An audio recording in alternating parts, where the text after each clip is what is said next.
全国受到免职。据称，所谓新疆党委书记陈全国被免职，由赵永正来接替其职位。陈全国2016年担任现任职位后，强化东突厥斯坦的打压政策，建立大规模集中营，引起国际社会指责。宁夏政治宗教繁华河流被更名，中国宁夏当局公告将爱伊河更名为佃农河，引发关注。舆论多认为，宁夏将爱伊河更名为佃农河是中共政治涉宗教元素化泛滥的具体举措之一。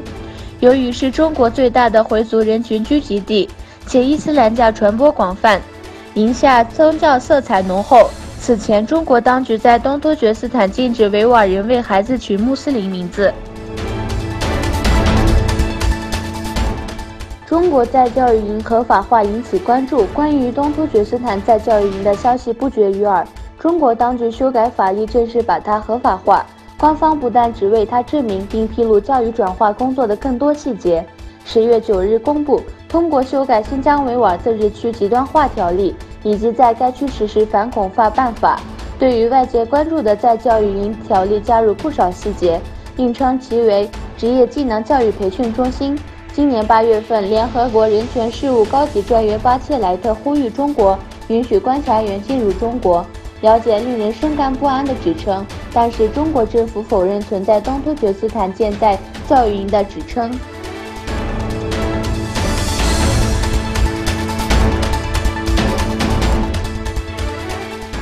策划普选日引爆炸弹男子被捕，纽约南区联邦检察官办公室发布消息称，纽约州居民保罗·罗森菲尔德因计划在华盛顿制造爆炸而被捕。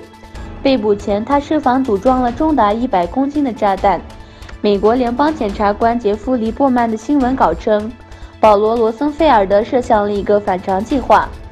目的通过在华盛顿的国家广场上自杀来引起对其政治意识形态的关注，这可能会伤害很多人。罗森菲尔德涉嫌在选举日制造爆炸的计划违背了我们的民主原则。